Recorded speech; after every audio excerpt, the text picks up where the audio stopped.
My whole town bullied me, so I shut down the factory feeding them.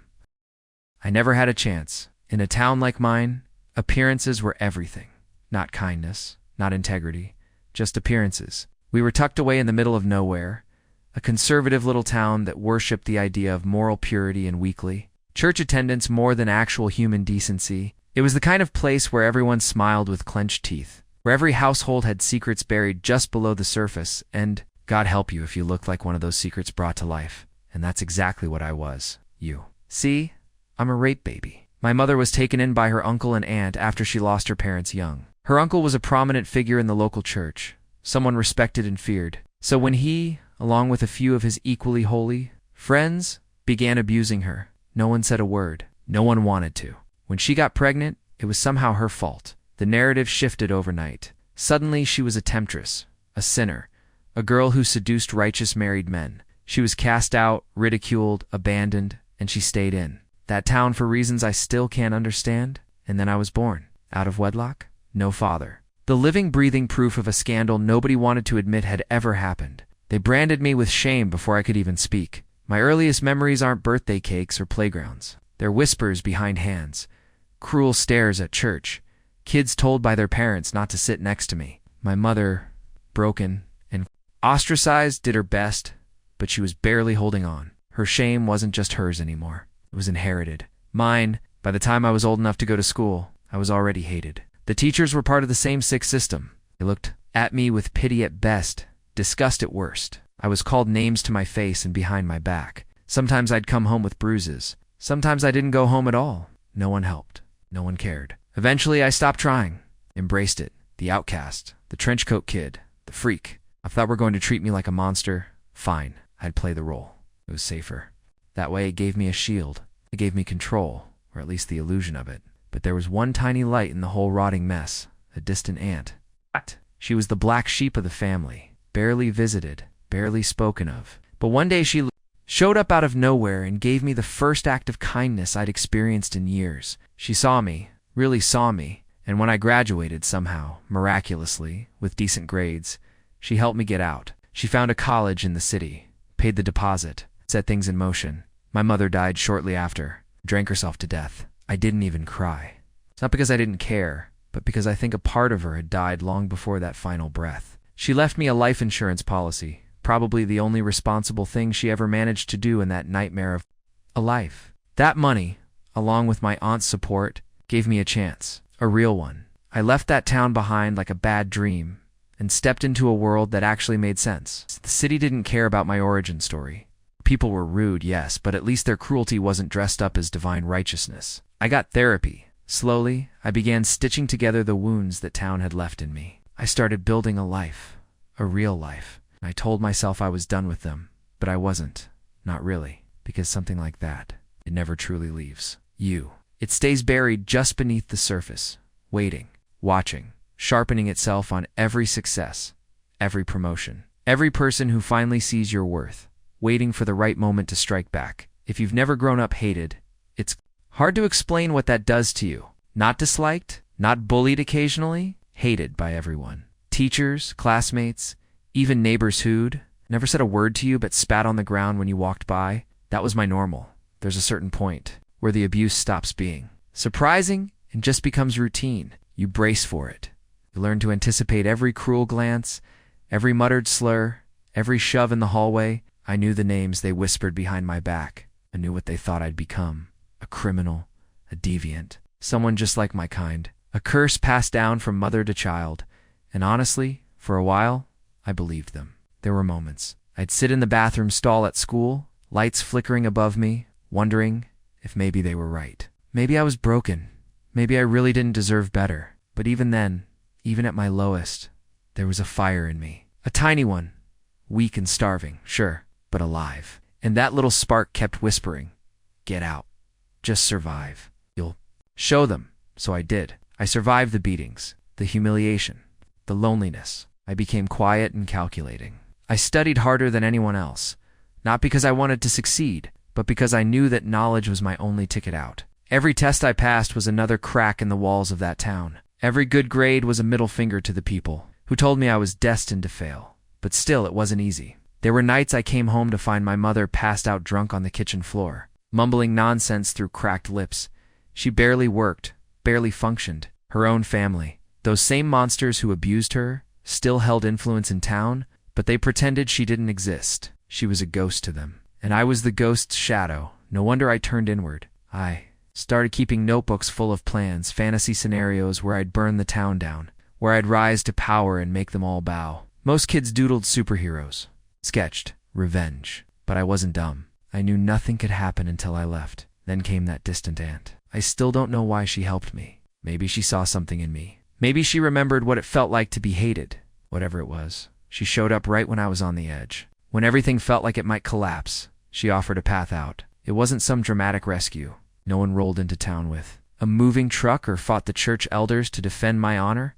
She just gave me a lifeline, an acceptance letter, a tuition deposit, a dorm room far, far away, and I took it. The day I left was anticlimactic. No goodbyes, no tears. I packed my bag, left a note for my mom, and walked to the bus stop. I didn't look back. I remember gripping the ticket so tightly, my knuckles turned white. I didn't breathe until we passed the last gas station outside of town, the one with the rusted cross on top and the boarded-up windows. That's when it hit me. I was free, or at least I thought I was. City life was a culture shock.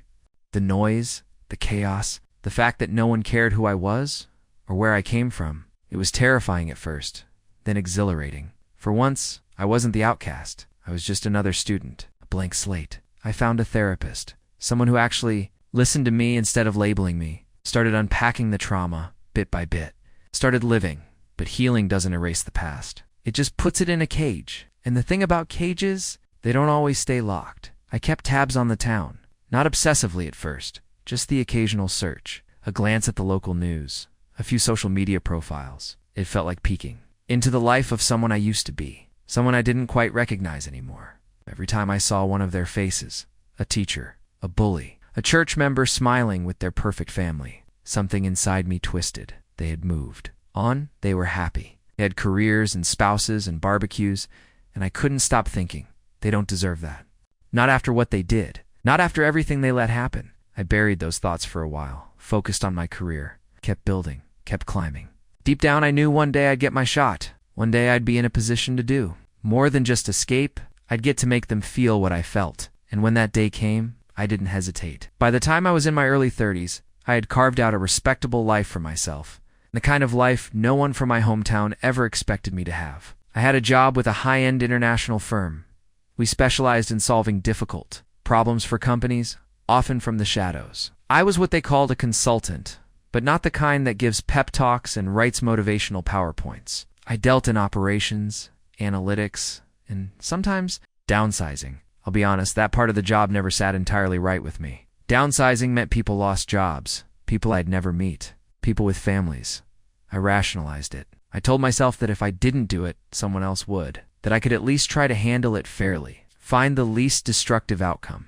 Then one day, the universe served me poetic justice on a silver platter. I was assigned to a case involving 3 factories, all in different rural towns, all under the same parent company. My task was to assess the efficiency, profitability, and long-term sustainability of each site, and then recommend which one should be shut down and moved abroad. At first, it felt like just another project. I dove into the data, combed through logistics reports, reviewed labor costs, infrastructure, transportation networks, the usual. 2 of the towns were unfamiliar, forgettable. The third one, though, was my hometown, the place I had vowed never to return to. It's a place that haunted every therapy session and every nightmare I'd had as a child. At first, I didn't believe it. I triple-checked the name, the coordinates, the plant's ID code. It was real. The factory in that miserable town was under review, and I was the one reviewing it. I remember staring at the screen in silence for a long time. Then, slowly, I started to smile. Not a normal smile. Something darker, deeper. This wasn't just fate. This was my shot. The one I didn't even know I'd been waiting for. Now understand this. I didn't jump into revenge mode right away. I kept it professional. I reviewed the other 2 factories first, objectively. One was surprisingly well-run. The other, average. I hadn't even stepped foot in it yet, but I already knew what I'd find. That factory was the heartbeat of the town. It employed over half the population. The rest of the economy depended on it. small businesses, schools, churches, even the local government budget. If that factory shut down, the town would collapse. But the truly delicious part? The factory was also run by the same religious hierarchy that had once destroyed my mother's life. The same people who had tormented me in school were now managers, shift leads, supervisors. Promotions there weren't based on skill or merit. They were based on perceived holiness, on loyalty to the community, on kissing the right rings and mouthing the right prayers. And I just knew they were cutting corners, mismanaging budgets, playing fast and loose with safety and quality standards. Because when people think they're untouchable, they stop covering their tracks. I requested an in-person visit. It was standard procedure, but to me, it felt ceremonial, like returning to a crime scene. Only this time, I wasn't the victim. When I arrived, no one recognized me at first. I had shed the outcast persona years ago. I wore tailored suits now. I looked polished, controlled, just another corporate face on a clipboard. But slowly, one by one, people started piecing it together. Whispers followed me in the hallways. People stiffened when they shook my hand. The factory foreman, once a high school jock who used to, cornered me in the locker room, pretended he didn't remember who I was, but I saw it in his eyes. That flicker of fear. They invited me to a dinner, a desperate charm offensive. They even called it a homecoming. There was food, drinks, polite laughter, and some of my old classmates showed up too, eager to prove that we were all adults now, that bygones could be bygones. I smiled through every second of it. I listened to their stories, nodded at their half-hearted apologies. Then I brought up specific memories, humiliations they thought I'd forgotten, framed them as jokes, as silly high school moments. But the room got quieter each time. Faces paled. Orcs paused mid-bite. I could feel them squirming beneath their smiles. And deep down, I loved it. They thought I'd moved on. That time and success had softened me. They had no idea what was coming. There's something intoxicating about power, especially when the people who used to crush you under their boot heels are now looking up at you, waiting for your approval, begging, silently, for mercy, and I gave them none. The audit began the next morning. I walked into the factory gates like a ghost from the past, now cloaked in the armor of authority. Every eye followed me, but no one dared say what they were. All thinking, he remembers, and I did. Every hallway where I was shoved into lockers, every cafeteria corner where I ate alone, every whispered prayer that I'd grow out of the darkness they believed I carried. I started with the basics: safety reports, employee efficiency logs, financial documents, supply chain audits. I smiled, I nodded, I asked calm, measured questions. But every word was a scalpel. I was carving out the truth, piece by piece. And they were handing me the tools willingly, not realizing I knew exactly where to cut. The factory was a mess, not catastrophically, but enough. Enough that any competent analyst would raise flags. There were outdated machines, skipped maintenance logs, clear signs of nepotism in management. Corners were cut, inspections were falsified, and safety drills hadn't been properly conducted. In months, all of it documented, all of it just waiting to be turned against them. And I didn't need to fabricate a single thing.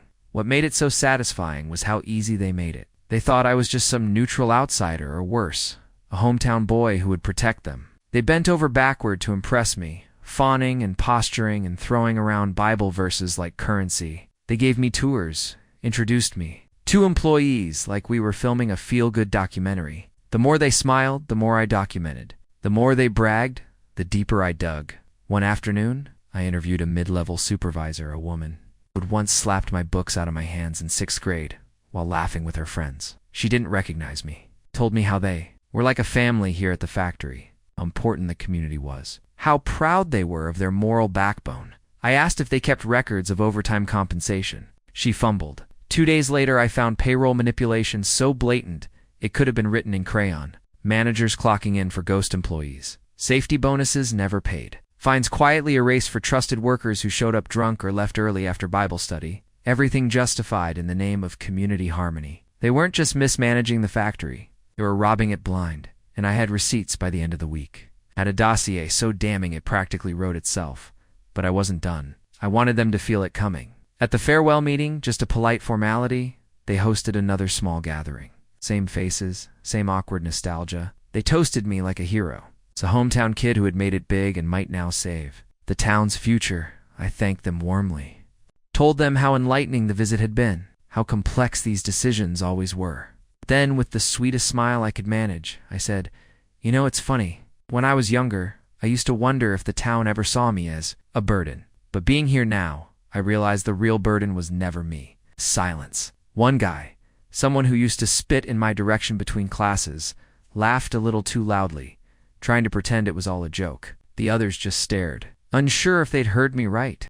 And then I left. I drove through the town one last time. Past the grocery store, where my mom wasn't allowed to shop without being followed. Past the church, where they preached forgiveness but practiced exclusion. Past the school, where I'd learned nothing but how to survive. It was all still there, unchanged, untouched. But it wouldn't be for long, because back in my hotel room, I opened my laptop, attached the files, and hit send. And with that, the countdown began. They had no idea the bomb had already been planted. The audit wasn't just thorough. It was terminal. I didn't exaggerate. I didn't lie. I didn't have to. The rot had been there all along. Just held up a mirror and let the truth speak for itself. And soon, that truth was going to crush them. The report I sent wasn't explosive. It didn't come with a warning siren or a flashing red light. It was clean, professional, cold, just pages and pages of documented negligence, mismanagement, and unsustainable practices, written like a death sentence disguised as a spreadsheet. 3 weeks later, the decision came down. The parent company announced that the hometown factory would be the one to close. The other 2 locations, one efficient, the other average but fixable, would absorb operations. The official memo said something about long-term viability concerns and resource optimization. Corporate speak for, "This place is a liability we can't afford to carry anymore." And just like that, the heart of the town stopped beating. There were no protests, no last-minute appeals. They didn't know who to beg. They didn't realize the executioner had already walked out the door, smiling politely weeks ago. Within months, the impact rippled out like a plague. Jobs were lost. Over 60% of the town's workforce gone in a flash. The smaller businesses started closing one by one. The diner my mom once worked at shut its doors for good. The pharmacy couldn't keep up with its bills. The church donations dried up almost overnight, and the town, already teetering, began to implode. Drug use spiked. Alcohol abuse followed. Domestic violence reports tripled in less than a year. Families started turning on each other. Kids dropped out of school. Local papers ran desperate headlines about the economic crisis and called it a tragedy no one could have seen coming, but I saw it coming. I had built it. And every time I checked back in through local news articles, through social media posts from former classmates, I felt that fire in my chest burn a little brighter. I didn't need revenge that looked cinematic. I didn't want explosions or screaming matches. I wanted decay. I wanted slow, unrelenting collapse. The kind of suffering that comes not in a single blow, but in 1,000 little breaks. And that's exactly what they got. I'd scroll through Facebook and see the faces of people who once laughed as I bled on a school bathroom floor, now posting about hard times, about needing help, about the pain of losing everything. I watched their lives unravel in real time. Marriages falling apart, foreclosures, obituaries. Some of them even started fundraising campaigns, begging strangers for money while surrounded by framed photos of their wholesome Christian families. It was poetic. One of the teachers who used to pretend I didn't exist posted a long-winded rant about how the corporate elite had no respect for rural communities. I almost choked on my coffee. Respect. She used to make me eat lunch in the hallway like I was contagious. And now she wanted sympathy? Compassion? Please? I showed none. I felt none. Every piece of news, every tragic update felt like justice. Not petty, not impulsive, but precise, measured, deserved. And the best part? No one suspected a thing. They still didn't know it was me. They had no clue that the quiet, smiling consultant who walked their factory floor was the same stained kid they tried to erase. They thought I was just another cog in the corporate machine, an outsider. They thought the decision had been random, unlucky, a cruel twist of fate. But I knew better. I had held their fate in my hands, weighed it like a stone and dropped it into the void, and every ripple of suffering that followed was mine. Sometimes I imagine what it would have been like to stay, to linger in town for a few more months after the shutdown, to watch the light fade from their eyes as they realized there was no saving it, to sit quietly at the diner and sip coffee while the world they built on judgment and cruelty crumbled around them. But I didn't need to be there physically. Their downfall lived online.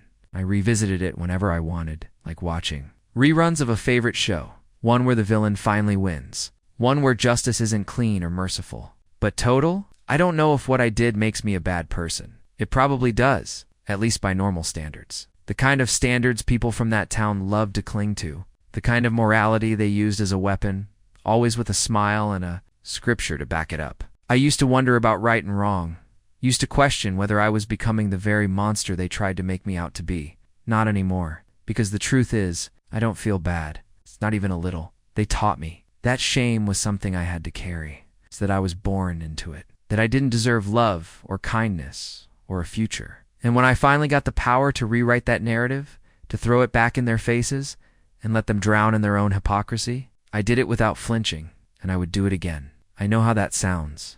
Vengeful, cruel, but tell me, how many people get to watch their abusers slowly fall apart under the weight of their own sins? How many people get to pull the thread and watch an entire tapestry of cruelty unravel? I did, and it didn't just free me. It left a mark, a legacy. There's a part of me, the part that was molded in shadows and silence, that still stalks their lives. I check in from time to time, scrolling through the ruins. A former classmate arrested for assault, another lost custody of her kids after a messy divorce, the pastor who covered for my uncle quietly stepping down amid rumors of fraud. I did. Town now reduced to a shell of its former self, with empty storefronts and crumbling roads. It's not enough. But it's close. There's only one thing left. My uncle. It's the man who started it all. It's the one who destroyed my mother's life and walked away unpunished. He's still alive. Old, feeble, sick but breathing. The town might have crumbled, but he clings on, rotting slowly in some hospice, where they still call him a pillar of the community. He has no idea that I'm still watching, that the boy he once cursed at the dinner table now holds all the power. I've thought about visiting, about walking in, leaning over his hospital bed, and whispering everything into his ear. Every ruined life, every shattered family, every ounce of suffering, I return to them. But I won't. He's not worth the breath. Instead, I've made a promise to myself. When the news finally comes, when I see the obituary, and the last link to that legacy of abuse finally disappears, I will go back. Just once.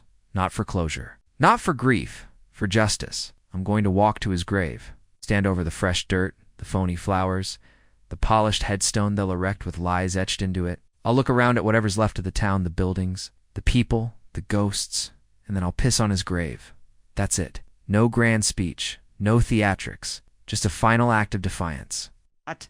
A message. One that says, I survived. You lost. Because in the end, I didn't just escape that place. I erased it. The case has been heard. The stories have been told. Now it's your turn to judge. Leave your verdict in the comments. Like, share, and subscribe. The Court of Stories is always in session.